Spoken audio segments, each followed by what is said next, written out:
The rain pounded relentlessly on the cracked pavement of downtown Seattle, but Delaney barely noticed as she locked up her small bistro for the night. Her mind was a whirlwind of exhaustion and unresolved anger from yet another argument with her conservative parents, who still couldn't accept her life as an out lesbian.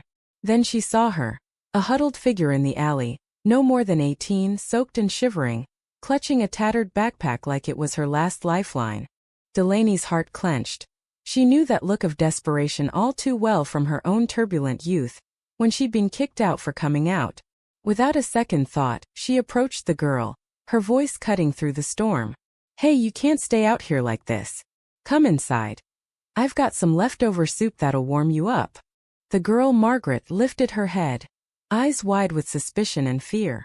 She hesitated, but the promise of food and shelter won out. As Delaney reheated a pot of creamy tomato bisque in the empty kitchen, Margaret perched on a stool, dripping water onto the tiled floor. "Why are you doing this?" Margaret asked, her voice barely above a whisper, laced with the wariness of someone who'd been burned before. Delaney shrugged, stirring the soup with a wooden spoon, her thoughts racing. Why indeed? Maybe it was the echo of her own pain, the rejection from her family that still stung after all these years. Or perhaps it was the quiet pull she felt toward this fragile stranger, a connection she couldn't quite name yet. "Because no one deserves to be out there alone," she replied, sliding the bowl across the counter. "Eat up. What's your story?" Margaret devoured the soup, her hunger evident in every spoonful. Between bites, the words tumbled out. Runaway from a strict Catholic family in rural Idaho. Disowned after they found her diary confessing feelings for a female classmate. "They said I was sinful, that I'd burn in hell," she murmured, tears mixing with the rain on her cheeks. "I hitchhiked here, but I have nothing. No job, no place to stay." Delaney listened, her own memories flooding back. The slammed doors, the Bible verses thrown like weapons, the loneliness that had nearly broken her. She made a snap decision, one that would alter both their lives. "You can crash on my couch tonight. Tomorrow we'll figure something out." It was impulsive, risky even, but in that moment it felt right, like a small act of defiance against the world that had tried to crush them both. As the night wore on, they talked. Delaney shared her journey, building her bistro from scratch after culinary school, navigating the dating scene in a city that was progressive on paper, but still rife with subtle prejudices. Margaret opened up about her dreams of becoming a lawyer, fighting for those like her. But now those dreams seemed shattered. Lying awake on her couch later, Delaney pondered the weight of this encounter. Was she just helping? Or was there something more? The girl stirred emotions she hadn't felt in years, a mix of protectiveness and unspoken attraction.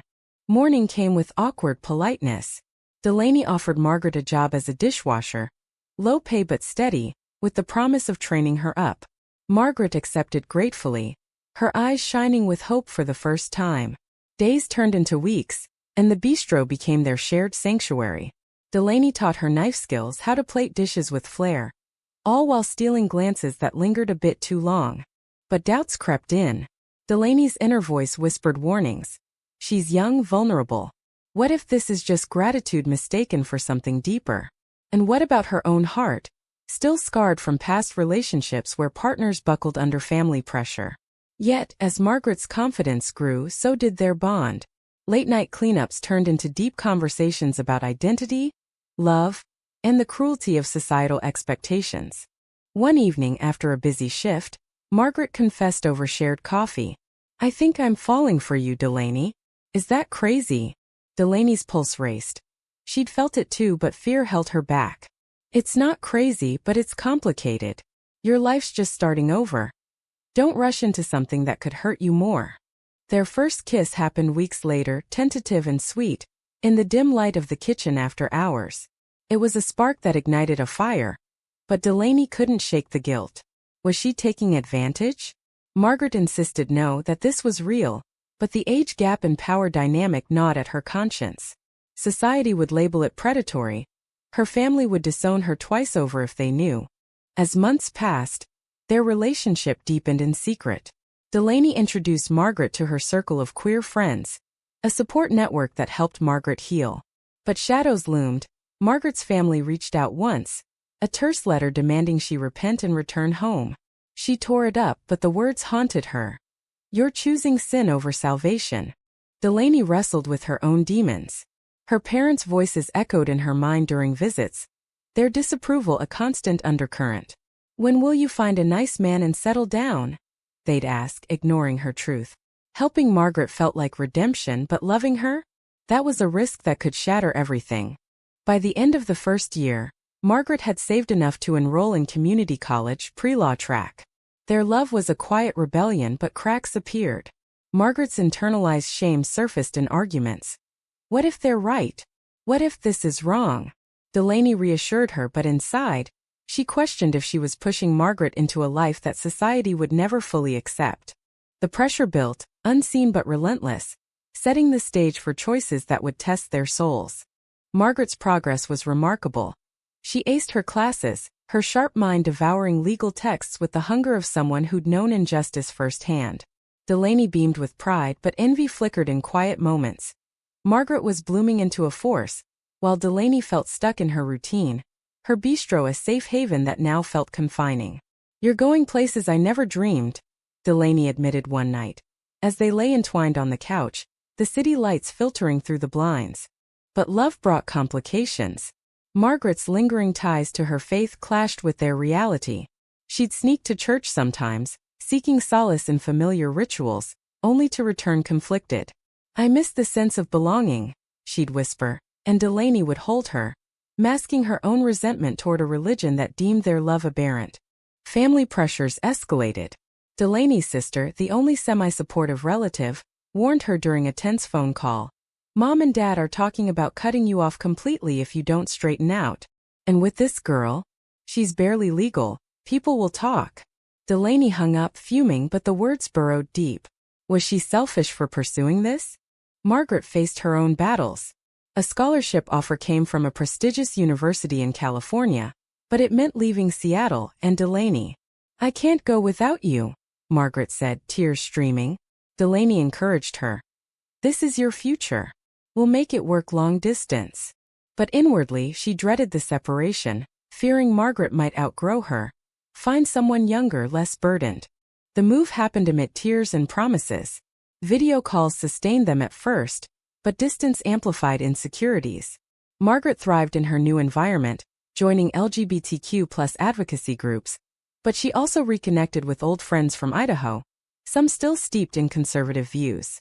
One, a childhood crush turned ally, introduced her to a network that included affluent donors. Opportunities that dazzled her. Delaney visited when she could, but the bistro demanded her presence. During one trip, they argued fiercely. Margaret had attended a gala with a male colleague as her date to network. It was just for show, she insisted. Delaney exploded. For show? That's how it starts, hiding who you are to fit in. The fight exposed raw wounds. Delaney accused her of cowardice. Margaret called her controlling. Reconciliation came, but trust frayed. Delaney threw herself into work, expanding the bistro with a new menu inspired by their shared memories. Yet loneliness gnawed. She dated casually once, a mistake that ended in guilt, confessing to Margaret, who forgave but with a distant edge. Years blurred. Margaret graduated law school top of her class, landing a job at a high-profile firm in San Francisco fighting for civil rights. Their relationship endured, but evolved into something intermittent. Passionate reunions overshadowed by growing differences. Margaret's world was glamour and influence. Delaney's remained grounded in the kitchen. Then came the betrayal. Delaney discovered through a mutual friend that Margaret had been seeing someone else. A woman from her firm, ambitious and unapologetically out. The confrontation was brutal, over a staticky phone line. It just happened, Margaret sobbed. You're always so far away, and she understands the pressure here. Delaney's world shattered. How could the girl she'd saved turn into this? Rage mixed with heartbreak. She screamed accusations of ingratitude, of using her as a stepping stone. Margaret defended. You saved me, but I can't be your project forever.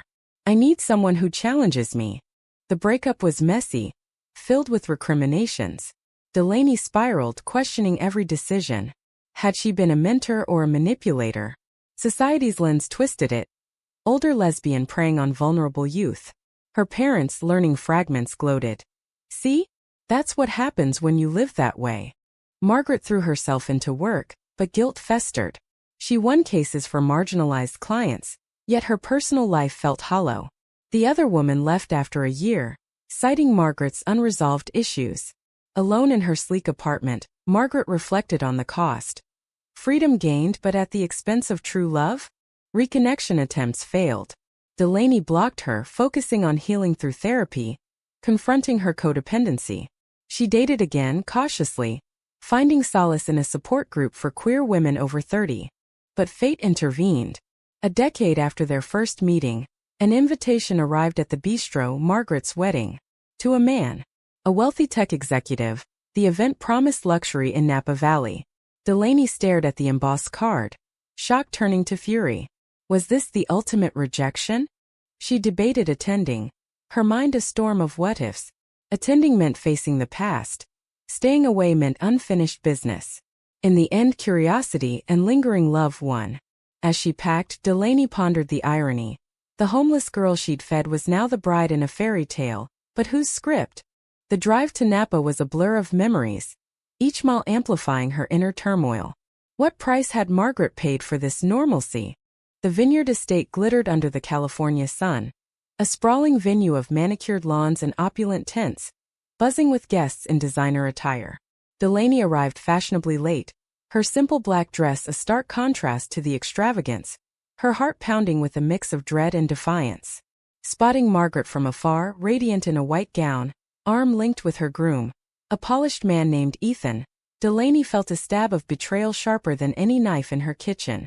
She mingled inconspicuously at first, nursing a glass of champagne, eavesdropping on conversations that praised Margaret's rise. From rags to riches, the epitome of the American dream.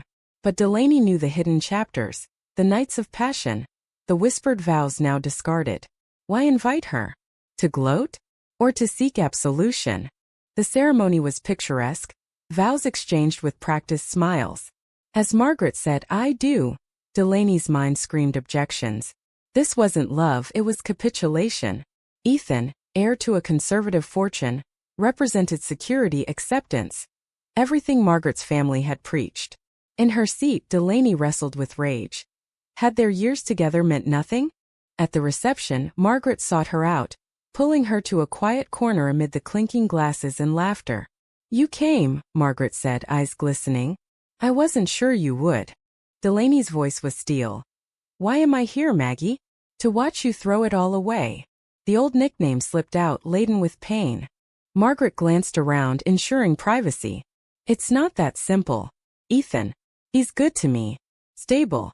My family's back in my life, they adore him. After us, I tried to live openly, but the firm, the clients being out cost me promotions. This way I can fight from the inside, change things subtly." Delaney scoffed, her inner monologue a torrent. "Subtly? That's cowardice wrapped in strategy. So you marry a man to play the game? What about us? What about the girl who fought her way out of hell only to crawl back in?" Tears welled in Margaret's eyes. "I loved you, Delaney. You saved me. But love wasn't enough against the world. My parents threatened to cut off my siblings if I didn't reform.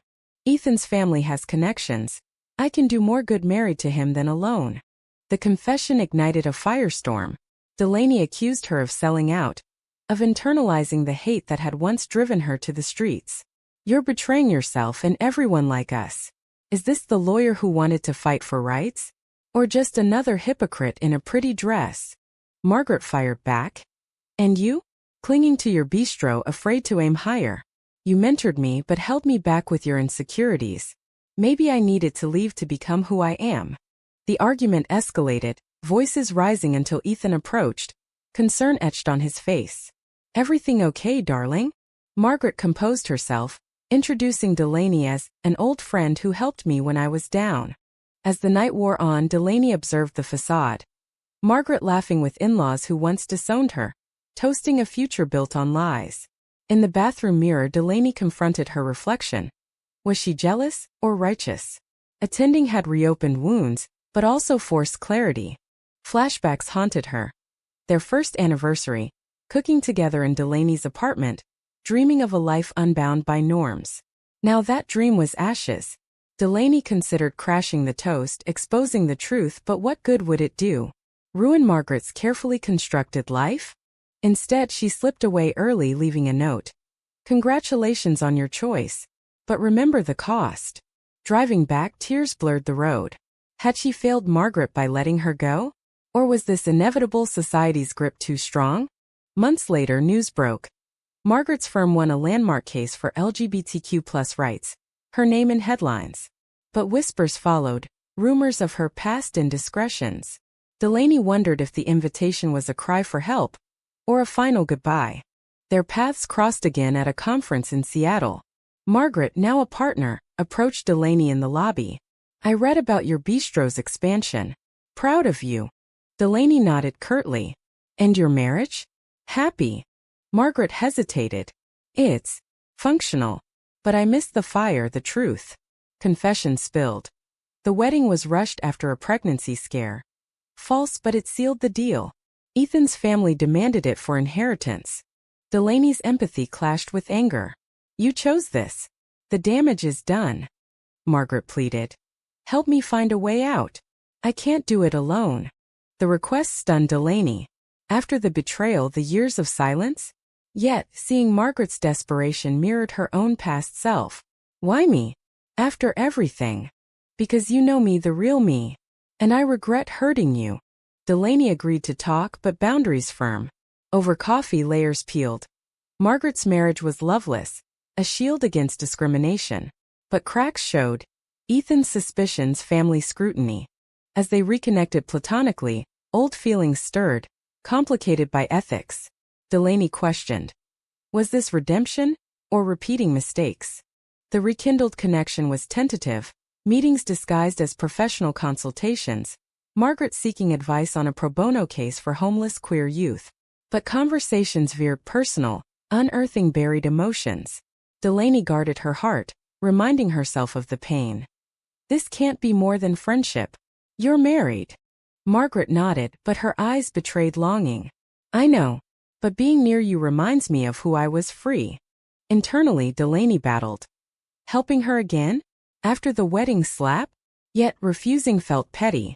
She introduced Margaret to her therapist, who specialized in identity crises. Sessions revealed Margaret's deep-seated trauma, abandonment fears driving her to conform.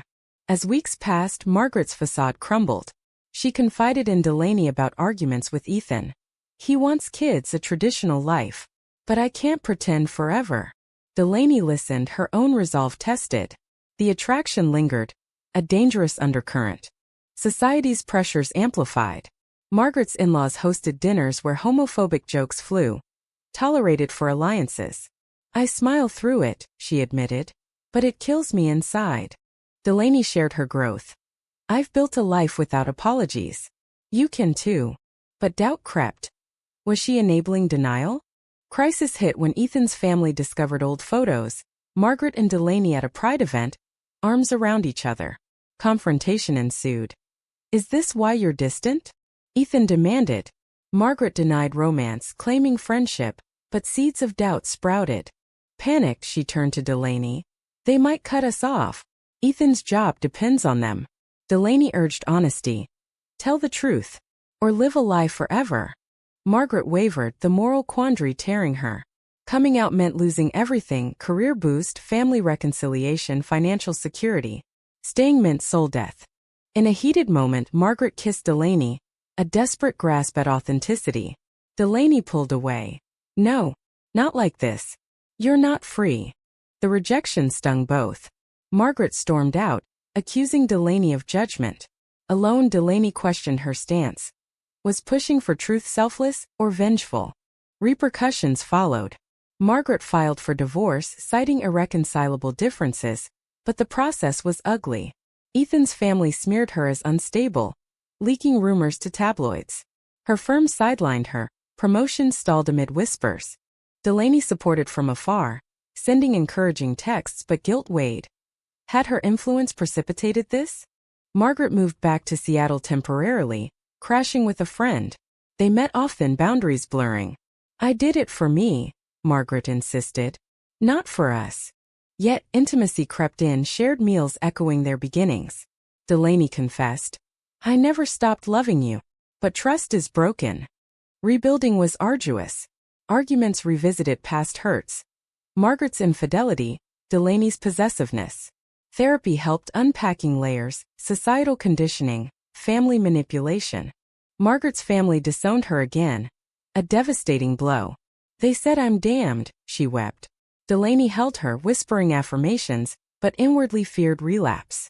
A turning point came during a protest for marriage equality. Standing together, chanting, Margaret felt empowered. This is worth the fight, she declared. But sacrifices mounted. Margaret lost clients, her reputation tarnished. Was it right? She pondered nightly. Delaney expanded her bistro into a community hub for queer folks, inspired by their saga. Margaret volunteered, finding purpose. As romance reignited slowly, ethically, post-divorce, they navigated judgments. Friends warned Delaney. She's flip-flopped before. Family shunned harder. One night, over dinner, Margaret proposed commitment. Marry me. For real this time. Delaney hesitated, mind racing. After all the damage? But love prevailed. Yes, but on our terms. Wedding planning was intimate, contrasting the lavish farce.